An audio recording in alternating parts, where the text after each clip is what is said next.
Je vous invite à vous lever là, pour la lecture de la parole de Dieu.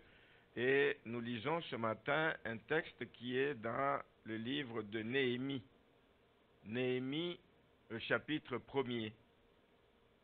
On va lire quelques versets là-dedans. Néhémie, chapitre 1er, je vais lire à partir du verset 1. Parole de Néhémie, fils de Hakalia, au mois de Kisléou, le 20e année, comme j'étais à Suse, dans la capitale, Anani, l'un de mes frères, et quelques hommes arrivèrent de Juda. Je les questionnais au sujet des Juifs réchappés qui étaient restés de la captivité et au sujet de Jérusalem. Ils me répondirent, ceux qui sont restés de la captivité sont là, dans la province, au comble du malheur et de l'opprobre. Les murailles de Jérusalem sont en ruine et ses portes sont consumées par le feu. Lorsque j'entendis ces choses, je m'assis, je pleurai et je fus plusieurs jours dans la désolation. Je jeûnai et je priai devant le Dieu des cieux et je dis, ô Éternel, Dieu des cieux, Dieu grand et redoutable, toi qui gardes ton alliance et qui fais miséricorde à ceux qui t'aiment et qui observent tes commandements. Que ton oreille soit attentive et que tes yeux soient ouverts. Écoute la prière que ton serviteur t'adresse en ce moment, jour et nuit, pour tes serviteurs, les enfants d'Israël, en confessant les péchés des enfants d'Israël, nos péchés contre toi. Car moi et la maison de mon Père, nous avons péché. Nous t'avons offensé et nous n'avons point observé les commandements, les lois et les ordonnances que tu prescrivis à Moïse ton serviteur. Souviens-toi de cette parole que tu donnas ordre à Moïse ton serviteur de prononcer. Lorsque vous pécherez, je vous disperserai parmi les peuples. Mais si vous revenez à moi et si vous observez mes commandements et les mettez en pratique, alors, quand vous seriez exilés à l'extrémité du ciel, de là, je vous rassemblerai et je vous ramènerai dans le lieu que j'ai choisi pour y faire résider mon nom. Ils sont tes serviteurs et ton peuple, que tu as racheté par ta grande puissance et par ta main forte. Ah Seigneur, que ton oreille soit attentive à la prière de ton serviteur et à la prière de tes serviteurs qui veulent craindre ton nom. Et la dernière partie, c'est donne-nous aujourd'hui du succès. Non, donne aujourd'hui du succès à ton serviteur et fais-lui trouver grâce devant cet homme. J'étais alors échanson du roi. Les mots-clés qui vont constituer le titre du message, c'est la dernière partie. Donne-nous, donne du succès à ton serviteur. Que ce soit votre prière, que ce soit ma prière. Parce que nous avons un rôle à jouer, nous avons une mission à accomplir et nous ne voulons pas agir vaille que vaille et échouer, nous voulons réussir la mission. Alors, le succès nous viendra du Seigneur. Amen. Donne du succès à ton serviteur. Amen. Vous pouvez vous asseoir.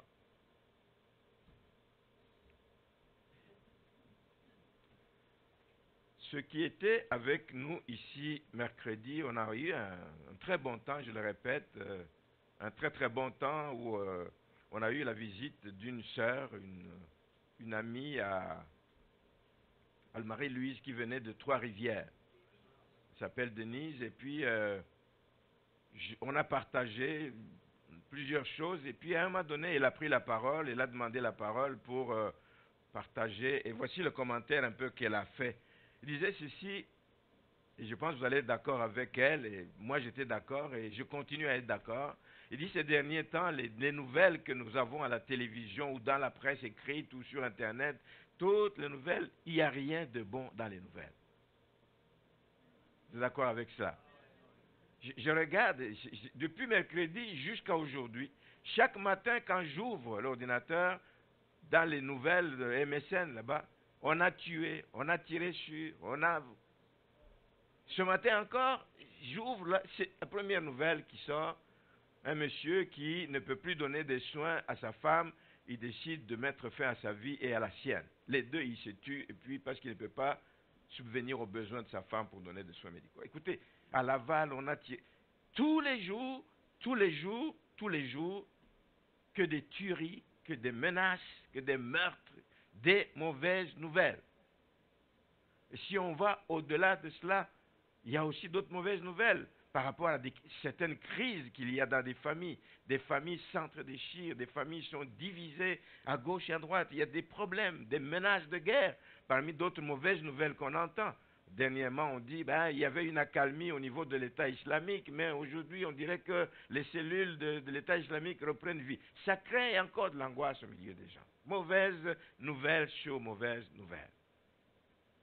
Mais ça m'a amené à méditer sur ce texte, ce passage que vous connaissez bien dans le psaume 11.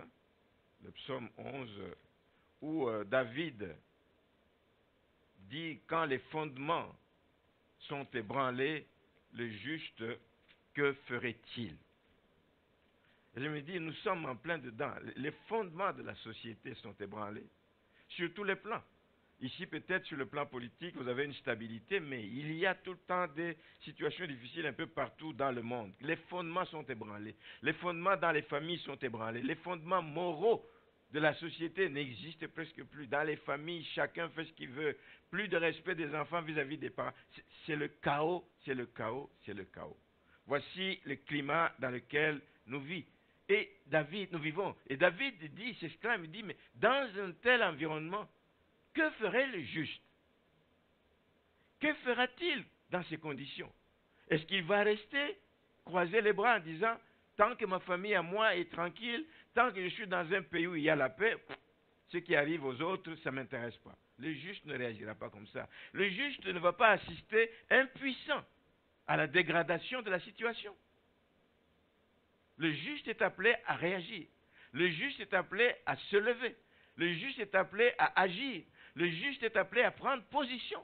Le juste est appelé à faire quelque chose. Ça me fait penser à la réaction. Imaginez que vous êtes dans un bateau et puis vous avez un marin. Vous êtes à bord, vous avez le marin qui est supposé veiller au bon soin de ceux qui sont dans le bord. Et puis vous traversez une période difficile, une tempête qui menace de voir le bateau sombrer. Et puis le marin, il est là à regarder, il dit, écoute, c'est le temps, c'est les conditions climatiques. Non. Il y a des choses qu'un marin, un bon marin doit faire.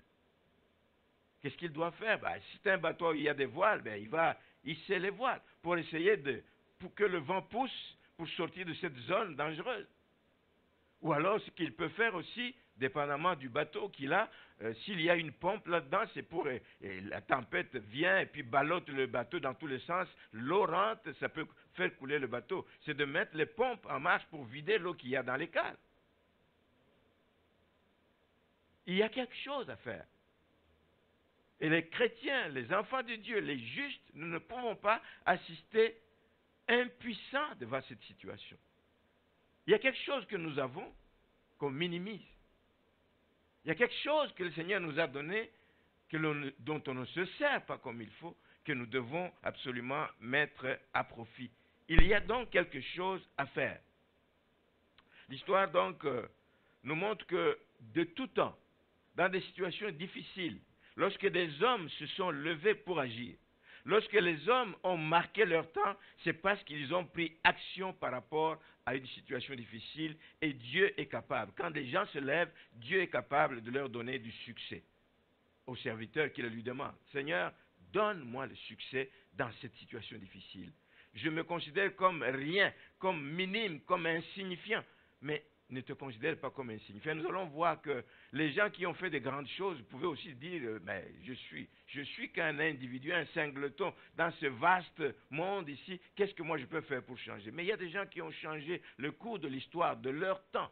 La Bible nous parle de David, il a marqué sa génération. Il est mort après avoir servi Dieu dans sa génération. Et c'est connu, c'était connu de son temps et nous le connaissons, nous le savons encore jusqu'à aujourd'hui. Tu peux aussi marquer ton temps dans ta génération en faisant quelque chose. D'où la prière de Néhémie. Néhémie a des mauvaises nouvelles. Néhémie a eu des mauvaises nouvelles de ce qui se passe dans son pays, dans la ville de Jérusalem, dans cette province. Si je reviens un peu au cas de David, David aussi dans le psaume 11, si vous lisez tout ce qui précède le verset 3 que j'ai cité, les gens autour de lui par rapport à la situation difficile, à ces montagnes qu'il vivait à ce moment-là, les gens autour de lui lui disaient, mais tu vas courir dans les montagnes, tu vas aller t'échapper, tu vas aller te cacher dans les montagnes. Non, il ne s'arrête pas au constat que les choses vont mal, il ne décide pas de suivre le conseil des gens qui disent, fuis vers les montagnes, mais il prend position, il décide de se confier à l'Éternel. Et il décide de s'attendre à son intervention, à l'intervention de Dieu en sa faveur. Donne du succès à ton serviteur. George Muller, je pense, vous connaissez George Muller, que la plupart connaissent comme l'homme qui a fait du bien à des orphelins. Hein. Il a eu à bâtir jusqu'à 6 orphelinats en Grande-Bretagne. C'est un serviteur de Dieu qui était connu pas seulement pour cet orphelinat, mais avant qu'il commence le travail d'orphelinat, il était aussi connu pour un travail extraordinaire pour la propagation de l'Évangile. Cet homme, il allait partout où il pouvait aller pour annoncer l'Évangile, pour distribuer des traités. Et l'autre jour, je disais ici, il faut arroser le pays, il faut arroser la région de l'Assomption, il faut arroser le Québec de traités d'évangile et de tout ce qui parle du Seigneur. Il faut arroser. Mais ça prend des gens pour aller distribuer ça. On a ajouté, en plus du matériel que nous avions ici, j'ai ramené une boîte avec d'autres types de dépliants qu'il faudrait prendre. Lisez-les d'abord vous-même. Ce serait curieux que vous preniez des dépliants qui sont d'ici, vous les amenez à l'extérieur, vous ne savez même pas ce qu'il y a comme contenu. Si on vous pose une question vous-même, lisez-les vous-même, nourrissez-vous de ça vous-même, et si on vous pose la question, vous pouvez au moins expliquer le contenu de ce qu'il y a dedans. Arrosons la région. Levons-nous, c'est cela. Nous ne pouvons peut-être pas aller rentrer dans chaque famille pour changer les choses qui se passent dans chaque famille, mais la parole de Dieu, si elle y arrive, elle peut faire la différence. Amen. Arrosons les familles de la parole de Dieu. Amen. Donc, George Muller a fait ce travail pendant une bonne partie de sa vie. Il a arrosé donc toutes ces régions de toutes sortes de traités qu'il a distribués par millions. Mais il était connu surtout pour sa sensibilité, cet homme. Sa sensibilité par rapport à la misère. Les temps étaient mauvais pendant ce temps. Il voyait tous les jours des jeunes gens venir cogner à la porte, des orphelins de père et de mère qui sont dans la rue. Et il était sensibilisé à cela et il aidait ce qu'il pouvait faire, évidemment. Il aidait, mais il voyait que le nombre augmentait, ça n'arrêtait pas. Il a dit, il y a quelque chose à faire. Il n'a pas dit, mais je n'ai pas de moyens, je n'ai rien. Qu'est-ce que je peux faire tout seul? Je ne peux rien faire. Non, il s'est levé. Et il a eu à cœur de fonder un orphelinat. Mais avec quoi? Ce n'était pas un homme riche, il n'avait pas beaucoup de moyens. Il a eu à cœur de fonder un orphelinat, mais en disant que je vais compter sur Dieu seul. Je vais compter sur Dieu seul. C'est lui qui dispose de toutes choses et qui nous les donne chaque jour.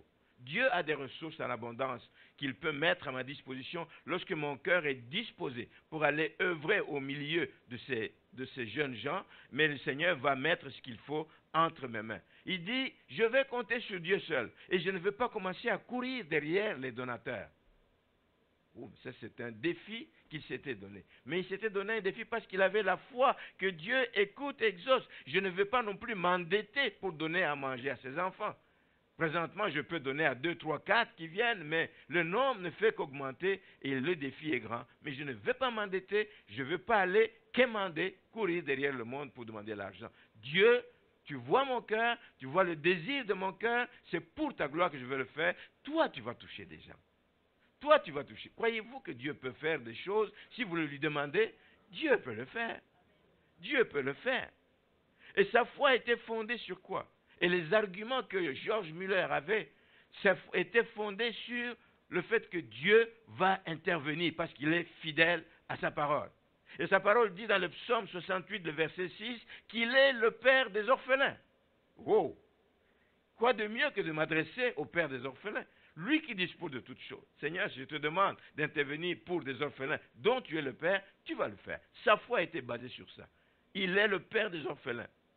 Il avait foi aussi que ses enfants, s'ils grandissent, en voyant comment Dieu intervient, j'allais dire, miraculeusement. Cet homme n'avait pas de ressources, il n'avait pas une banque où il allait puiser continuellement de l'argent. Il attendait une journée où il n'y avait du tout, rien du tout à manger. Habituellement, on dit qu'il fonctionnait avec 2-3 jours de provisions. Mais c'est pour des milliers d'enfants. Écoutez ça, c'est pour des milliers d'enfants. 2-3 jours, c'est fini. Si tu ne sais pas d'où viendra le secours, tu vas te gratter la tête dans tous les sens. Et tous ces enfants vont te regarder et dire, mais dans quoi tu nous as embarqués? Mais il disait, Seigneur ne permettra pas que la foi de ces enfants ne grandisse pas. Il faut que leur foi grandisse en voyant que Dieu est celui de qui nous devons dépendre. C'était une belle leçon à montrer à ces enfants. Que même le jour où il n'y a plus rien, vous videz les frigos, les frigidaires, vous videz toutes les ressources que vous aviez, les enfants voient que malgré tout le soir, il y a une provision qui arrive, après une prière qu'ils viennent de faire. La foi de ces enfants allait grandir. Seigneur, tu ne permettras pas que ces enfants que j'ai recueillis vont voir leur foi dépérir parce qu'ils se disent, mais on nous a parlé de Dieu fidèle, mais où est il est le père des orphelins, il pourvoira aux besoins de ses enfants. Sa foi était basée sur le fait aussi que ses enfants, s'ils n'ont pas à manger, si leur foi vient à défaillir, ben ils vont rentrer dans le monde. Donc ça aura été un travail inutile. Il s'est dit, non, le Seigneur ne permettra pas ça. Le Seigneur ne permettra pas ça. Sa prière était donc, comme celle de Néhémie certainement, donne du succès à ton serviteur. Regarde dans quoi je m'embarque, c'est pour toi, c'est pour ta gloire, c'est pour que le monde sache que tu veilles encore sur ceux qui te craignent. Donne du succès à ton serviteur. Toi aussi, dans ce que le Seigneur te met à cœur, quand le Seigneur éveille ton esprit sur un sujet, ne te pose pas trop de questions. Seigneur, si cela vient de toi, tu pourvoiras à mes besoins. Tu pourvoiras, Seigneur, pour que ce ministère que tu me donnes, ce travail auquel tu m'engages, Seigneur, puisse aller de l'avant et puisse porter des fruits qui réjouissent ton cœur. Je reviens à Néhémie, dans le texte que nous avons lu. Vous donner un petit peu le contexte, les lecteurs de la Bible le savent, ça se passe donc au moment où une partie des Juifs ont été amenés en captivité à Babylone, mais il y a une partie qui était restée à Jérusalem. Et au verset 3, revient donc Hanani qui revient de Jérusalem, il était parent de Néhémie, il vient lui faire rapport de ce qu'il a vu, c'était la désolation qu'il a vue là-bas. C'est dans Néhémie chapitre 1er, au verset 3. Hanani donc revient de Jérusalem et décrit la situation qui n'était pas du tout belle, la situation de la ville. Il dit, tous les fondements sont ébranlés. Tous les fondements, au point de vue social. Qu'est-ce qui s'est passé? Il y a une partie des Juifs qui avaient été envoyés, qui avaient été emmenés en captivité, qui étaient déjà revenus. Une première vague qui était revenue avec Zorobabel. Mais quand ils sont arrivés dans le pays, ils rentrent dans leur pays, ça crée des tensions avec ceux qui étaient restés dans le pays. Ceux qui étaient restés dans le pays ne les accueillent pas bien. Ceux qui étaient restés dans le pays créent des rivalités avec eux. Il dit, ben, vous avez quitté, nous sommes restés ici. C'est comme si vous avez été meilleurs en quittant. Ceux qui ont été amenés, ils ont été amenés contre leur gré. Maintenant qu'ils reviennent dans le pays, au lieu de vous associer à eux, de vous serrer les coudes pour travailler, il a trouvé des rivalités au milieu de peuples.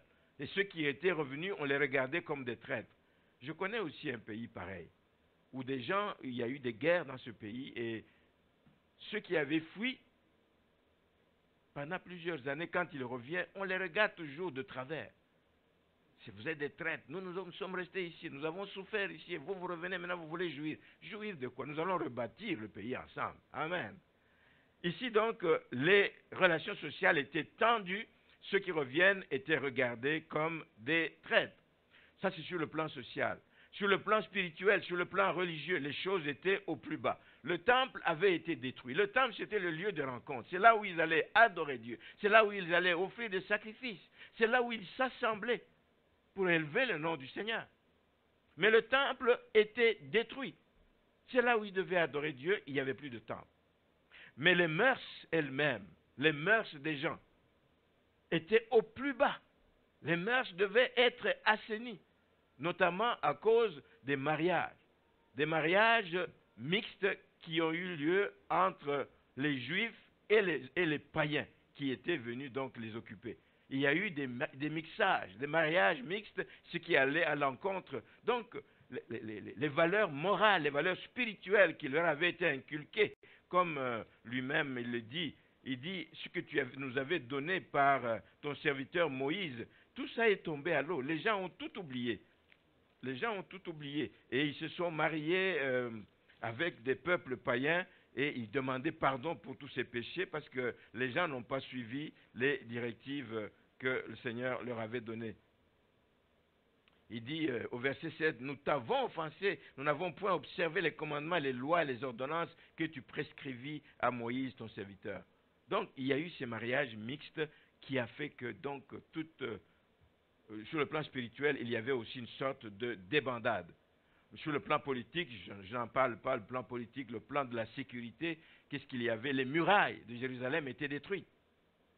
Et les murailles constituaient les remparts dans une ville pour s'assurer contre les attaques de l'ennemi, etc. Il n'y avait plus de murailles. Les murs et les portes de la ville étaient détruites, nous dit-on. Donc il n'y a aucune garantie, aucune sécurité aux habitants face aux assauts de l'extérieur, aux assauts venant de l'extérieur.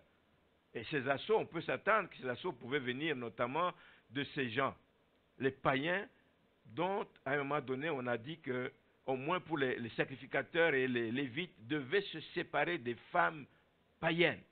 On les a chassés. Évidemment, les familles qui les ont accueillis devaient avoir une dent contre, donc ils pouvaient faire des assauts contre la ville de Jérusalem pour s'opposer à cette décision qui les a humiliés en voyant toutes leurs filles revenir chassées après avoir vécu un certain nombre d'années avec des maris juifs. Alors voilà une sombre image de la ville de Jérusalem.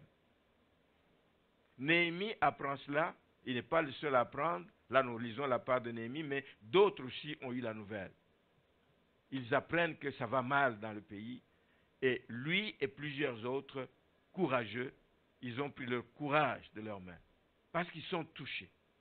Frères et sœurs, avant de faire quelque chose, nous observons beaucoup de choses qui ne sont pas bonnes à l'extérieur. Nous voyons qu'il y a beaucoup de malheureux. Nous voyons beaucoup de gens qui vont dépérissant à cause des mauvaises mœurs, des gens pris dans la drogue. Nous pouvons voir ça comme si nous n'avons pas vu. Nous pouvons voir ça comme si ça ne nous concerne pas. Nous pouvons regarder ces gens comme si, mais moi je n'ai rien à voir avec lui, c'est sa vie qu'il est en train de ruiner. Non. Lui, il a été touché. Il a été touché par ce qu'il voyait. Il a été touché par la nouvelle, la triste condition de son peuple. Nous devrions commencer par être touchés. Nous ne pouvons pas prier pour des gens, nous ne pouvons pas agir, nous ne pouvons pas nous engager, nous ne pouvons pas avancer dans le sens d'aller évangéliser ceux qui ne connaissent pas le Seigneur si nous ne sommes pas touchés par la misère dans laquelle ils se trouvent.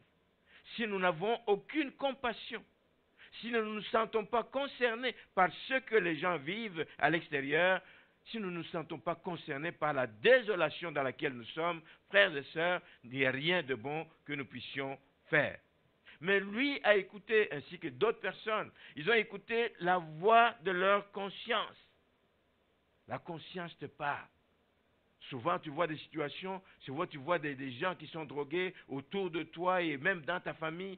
La conscience te parle, mais tu n'as peut-être pas le courage de faire quoi que ce soit. Mais il faut se lever. Eux, ils se sont levés et ils ont décidé de passer à l'action. Et vous lisez l'histoire dans les livres Zacharie, Zorobabel et tous les autres, mais il y a un premier groupe qui est allé et qui a rebâti le temple, avec des combats, avec des difficultés. Ils se sont levés. Sans temple, sans lieu d'assemblement, sans lieu où on peut louer le Seigneur, rien de bon va se faire. Ils ont commencé par là, bâtir le temple, rebâtir le temple qui avait été détruit. Et par la suite, Esdras, et par la suite, Néhémie lui-même dont nous parlons, se sont levés aussi en disant, la deuxième chose qu'il va falloir faire, oui, c'est rebâtir les murailles, mais on ne peut pas rebâtir les murailles avec des gens qui ont fait fi de la loi de Dieu. C'est d'abord de faire revenir les gens à l'obéissance, faire respecter la loi de Dieu. Ah, et vous connaissez dans le livre d'Esdras où pendant toute une journée, on leur lisait les Écritures et les gens aimaient. Ils entendaient des choses qui leur rappelaient les souvenirs de ce que Dieu a fait. Ils leur rappelaient tout ce que Dieu avait été fidèle dans leur vie. Et ça les a amenés encore à avoir le goût de servir le Seigneur et de revenir au Seigneur. Faire respecter la loi de Dieu au milieu du peuple. ils l'ont fait. Et ils ont aussi mis de l'ordre, évidemment, dans la maison de Dieu, forcément, où les sacrificateurs et les lévites s'étaient souillés, donc, à cause de tous ces mariages mixtes, notamment, ils allaient à l'encontre, donc, de la loi de Moïse. Voilà ce qu'ils ont fait, et ensuite, ils ont rebâti la muraille. Alors, c'est des contributions individuelles qui sont partielles, qui sont peut-être minimes, chacun agissant dans un secteur. Il y a beaucoup de dégradation dans la société. Tu ne peux pas tout embrasser en même temps. Il y a un secteur où le Seigneur va te pousser, va attirer ton attention, va éveiller ton esprit. Tu vas t'intéresser aux familles, tu vas t'intéresser aux jeunes gens drogués, tu vas t'intéresser, je ne sais pas, quelque chose que le Seigneur va te flasher pour que tu puisses te consacrer à cela. Et nous allons voir qu'il y a plusieurs choses que l'on peut faire. C'est par des contributions individuelles, c'est par des contributions partielles, sectorielles, qu'ils ont fini par rebâtir ce qui a été détruit. C'est la même chose pour nous, frères et sœurs. Et c'est pour cela que j'ai amené ce message. C'est la même chose pour nous. Face au fondement ébranlé de la société, face à tout ce qui est détruit dans la société actuelle, chacun de nous peut faire quelque chose. Fais ce que tu peux. Comme aime me dire encore, un serviteur de Dieu qui nous visite souvent, il me voit, il me dit, Jean, fais ce que tu peux. Dieu fera le reste. Mais fais ce que tu peux, mais fais-le bien. Fais ce que tu peux, toi aussi, mon frère, ma soeur. Fais ce que tu peux par rapport à cette dégradation. Fais ce que tu peux pour que tu te lèves. Fais ce que tu peux. Si tu peux distribuer des traités, va distribuer des traités. Répands des traités partout. Ce n'est pas à toi de convertir les gens, c'est à toi de distribuer des traités pour qu'ils soient en contact avec la parole de Dieu. Et la parole de Dieu va les saisir, va les toucher. Merci Seigneur. Fais ce que tu peux. Et demande à Dieu de te donner le succès dans ce que tu entreprends. Ne crois pas que par tes propres forces, par tes propres capacités, tu vas y arriver, mais Dieu va te donner le succès parce qu'il voit ton cœur et il voit que c'est en réponse aux besoins de la société. Fais ce que tu peux pour rebâtir les valeurs spirituelles qui sont en dégradation, les valeurs morales que l'on foule aux pieds. Fais ce que tu peux pour agir au niveau des familles, déjà toi-même en donnant l'exemple, le bon exemple dans ta propre famille. Condamner le mal là où il faut condamner le mal. Attirer l'attention des gens là où il faut attirer l'attention des gens. Inculquer les valeurs de sainteté et de fidélité et d'intégrité aux enfants. Et les manifester toi-même dans ta vie. Être intègre. Tu n'as pas besoin de parler beaucoup autour des gens. Quand tu es intègre, ça se voit, ça se sait et ça touche les gens. Quand tu parles à tes enfants, que tu les éduques dans les voies de Dieu, ça se sait, ça se voit, parce que les enfants se comportent bien. Fais ce que tu peux au niveau de ta famille. Fais ce que tu peux. Fais ce que tu peux pour redonner à l'Église. Je parle ici de l'Église universelle. Mais si tu veux donner à l'Église universelle un nouveau visage, une nouvelle orientation, il faut commencer par ton Église locale. Fais ce que tu peux pour redonner à l'Église sa place. L'Église, selon l'apôtre Paul, quand il écrit à Timothée, dans 1 Timothée 3, verset 15, il qualifie l'Église comme étant la colonne et l'appui de la vérité.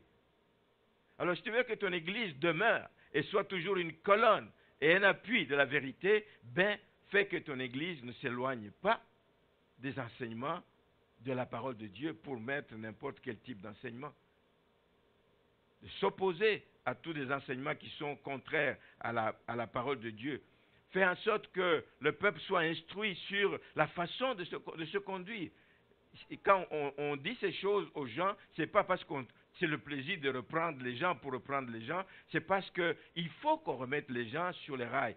Qu'est-ce que Dieu attend de son peuple? Comment est-ce que Dieu veut que nous marchions? C'est cela. Assurons-nous que dans notre Église, ces choses se passent encore pour que nous restions la colonne et l'appui de la vérité de la parole de Dieu. Nous défendrons jusqu'au bout la parole de Dieu et rien que la parole de Dieu. Amen. Nous ne pouvons pas, comme disaient les apôtres quand on les menaçait, nous ne pouvons pas ne pas dire ce que nous avons vu et ce que nous avons entendu. Nous ne pouvons pas ne pas dire ce que recommande la parole de Dieu. Même si partout à l'extérieur, on professe autre chose, mais nous dirons ce que dit la parole de Dieu. Voici comment nous pouvons changer les choses. Voici comment nous pouvons agir lorsque les fondements sont ébranlés. Merci Seigneur. Donc, veillez au type d'enseignement que nous donnons. Il y a des choses que de plus en plus les gens trouvent que c'est du passé. Ça n'a plus de place. Se préserver jusqu'au jour de son mariage. Oh, parlez-en dans la rue, mais on va dire, de quel pays vous venez, de quelle planète vous venez. Mais la Bible ne nous recommande rien de plus que cela. Amen. Rien d'autre que ça. Nous devons professer ces choses. Nous devons encore les dire à nos jeunes gens. Nous devons encore les dire à nos enfants. Amen. C'est comme ça que nous changerons le cours des choses. C'est comme ça que les choses vont changer lorsque les fondements familiaux sont ébranlés. Merci Seigneur. Se préserver du temps de mariage. J'insiste beaucoup ici. J'insiste et je ne cesserai d'insister. N'abandonnez pas votre assemblée. N'abandonnez pas. La parole de Dieu nous le recommande. J'invite et j'insiste d'être à l'assemblée. C'est là qu'on se nourrit, c'est là qu'on grandit, c'est là qu'on reçoit la bonne nourriture spirituelle. Même si c'est contesté dans beaucoup de gens, il y a des théories de toutes sortes qui circulent. Payer la dîme, ce n'est plus d'actualité. D'où êtes-vous? Des commentaires de toutes sortes sur Internet. Nous continuerons à le professer parce que c'est la parole de Dieu. Amen. Lorsque les fondements spirituels sont ébranlés, nous revenons et nous essayons de revenir toujours à la parole de Dieu. Alors il y a tellement de choses à faire. Il y a tellement de choses que personne ne doit se minimiser. Que personne ne dise, oui, mais moi je ne suis pas pasteur, ou je n'ai pas la formation pour faire ceci. Non, pour aller exhorter des jeunes gens qui sont dans la drogue, pour aller exhorter des jeunes gens qui vivent dans le péché, tu n'as pas besoin d'être pasteur. Tout le monde peut faire quelque chose. Sa contribution, donne-la, mets-la au service du Seigneur, de l'Église, si petite soit-elle, ne la minimise pas. Ne la minimise pas. Merci Seigneur. Alors, c'est lorsque nos efforts sont conjugués, chacun faisant sa part. C'est lorsque nos efforts sont conjugués, c'est lorsque nos efforts sont mis ensemble que ça peut produire la différence. D'abord, ça va permettre que nous nous sentions encouragés. Tu n'es pas seul, tu dis, mais je suis seul sur cette planète, suis-je seul à voir la misère qu'il y a autour de moi? Non, tu vois qu'il y a tel qui se lève dans ce domaine, tel autre qui se lève dans ce domaine. Ça te donne la force de continuer et d'aller de l'avant. Mais tout cela doit être évidemment arrosé, comme disait Maman Donna tout à l'heure, arrosé de prière. Toute action que tu peux entreprendre, même si c'est poussé par Dieu, il faut arroser ça de prière pour que le Seigneur te précède dans ton action, pour aller ramollir les cœurs difficiles qui sont durs, pour aller ramollir ces cœurs, pour que quand tu viens avec ton action, avec ton exhortation, que cela puisse être bien accueilli. Donc, arroser tout cela avec des prières incessantes.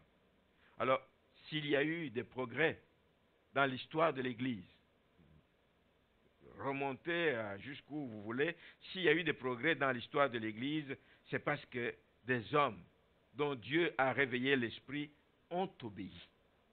Notre plus grande difficulté, frères et sœurs, c'est qu'on entend des choses, on est convaincu que c'est bon, on est convaincu que ça vient du Seigneur, mais on a de la misère à obéir. Si l'Église est arrivée où elle est rendue aujourd'hui, l'Église universelle, c'est parce que des hommes ont obéi à l'appel de Dieu. C'est parce que des hommes n'ont pas assisté passifs à la dégradation de la situation qu'il y avait à leur époque.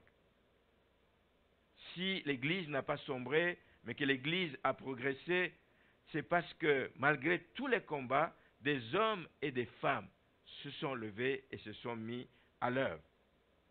J'ai parlé des apôtres tout à l'heure. Dans le livre des Actes des Apôtres, quand ils ont commencé à propager la bonne nouvelle de l'Évangile, combien de fois ils ont été fouettés, ils ont été jetés en prison. Je viens de dire que dans le livre des Actes des Apôtres, chapitre 4, verset 20, à un moment donné, devant les menaces, il dit, vous allez cesser de parler de cet homme-là, sinon on vous jette encore en prison. Il dit, nous ne pouvons pas ne pas dire ce que nous avons vu et entendu.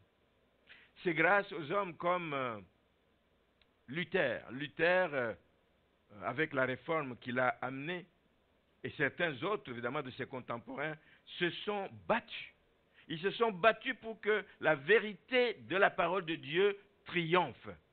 Ils avaient la Bible, la parole de Dieu. Ils se sont battus contre l'Église catholique à cette époque-là. Ils se sont battus pour que la vérité de la parole de Dieu triomphe. Et aujourd'hui, si nous sommes là, c'est parce que ces gens ont eu un impact. Ils ont eu un impact. Ils se sont battus pour cela et la vérité a triomphé. Malgré les menaces de mort qu'ils ont subies, ils se sont battus et Dieu leur a donné le succès. Alors personne, quand il commence une action, ni Luther, il n'aurait jamais su quel impact sa révolution allait apporter. Donc, il ne savait pas quel impact, jusqu'où ça pouvait porter un impact éternel comme ça a eu. Il ne le savait pas. Les apôtres non plus. Même quand nous pensons à le monsieur dont nous venons de parler ici, George Muller, quand il a commencé avec déjà 2-3 enfants, il ne savait pas qu'un jour, il aurait jusqu'à 6 orphelinats, qu'il nourrirait des milliers et des milliers d'enfants, qu'il en enverrait même par la suite en mission dans différents pays pour apporter l'évangile. Il ne savait pas tout cela. Alors ne minimise pas des petits commencements. Ne minimise pas des petits commencements. Commence petit. Et dis-toi que le Dieu grand, le Dieu redoutable, le Dieu puissant est capable de te donner le succès dans ce que tu entreprends lorsque c'est pour sa gloire. Alors aujourd'hui encore, et je termine avec ceci, aujourd'hui encore, Dieu veut susciter des hommes et des femmes qui éviteront des catastrophes au peuple de Dieu, qui éviteront des catastrophes dans ce monde, qui éviteront à plusieurs de sombrer dans l'égarement, loin de ce que commande la parole de Dieu. Dieu a besoin d'hommes et de femmes qui se lèvent, qui se dressent. Ma prière pour chacun de vous et pour chacun de nous ici ce matin, c'est que tous on se lève. Tous on se lève. En agissant, en priant, en supportant ceux qui vont au front d'une manière ou d'une autre, que tous on se lève. Que ce ne soit pas justement l'effort de certains seulement, mais puisque nous avons entendu ce message ce matin, que tous on se lève en se disant, en faisant cette prière que Néhémie a faite, donne succès à ton serviteur. Le champ est vaste, ce qu'il y a à faire est énorme. Je ne regarde pas à ma petite personne, mais je regarde à toi, le Dieu de l'univers, le Dieu qui tient le monde entier entre tes mains. Je regarde à toi, tu es capable de me donner le succès. Pour agir et pour bien agir, il faut se former. Il faut aller chercher des vérités dans la parole de Dieu. J'ai montré comment George Muller, il basait sa foi sur des faits de la parole. Il dit, je m'occupe des orphelins, mais mieux que moi, il y a le père des orphelins qui peut s'en occuper. Il a basé, il dit, ce que je fais, c'est pour appuyer ce que le Seigneur veut faire. Je me dispose comme canal, qu'il passe par moi, mais pour réaliser son plan vis-à-vis des orphelins. Il est le père des orphelins. Il s'est basé sur cela. Toi aussi, base-toi sur quelque chose, sur une parole des Écritures, pour dire, je vais vers les femmes battues, je vais vers, je ne sais pas, des familles démunies, je vais vers des drogués, je vais vers, je ne sais pas. Je distribue des traités parce que c'est en obéissance à la parole de Dieu. Que le Seigneur vous l'accorde, que le Seigneur nous fasse grâce et que nous puissions voir des retombées de tout ceci. Dans votre prière, n'oubliez jamais, Dieu donne du succès à ton serviteur. Donne du succès à ton serviteur. Mon cœur se dispose, mais je suis limité. Mon cœur se dispose, mais je suis faible. Mais donne-moi du succès. Dans le peu que j'entreprends, donne-moi du succès. Que je vois des fruits, que je vois des retombées dans tout cela, pour la gloire de ton nom. Amen. Amen.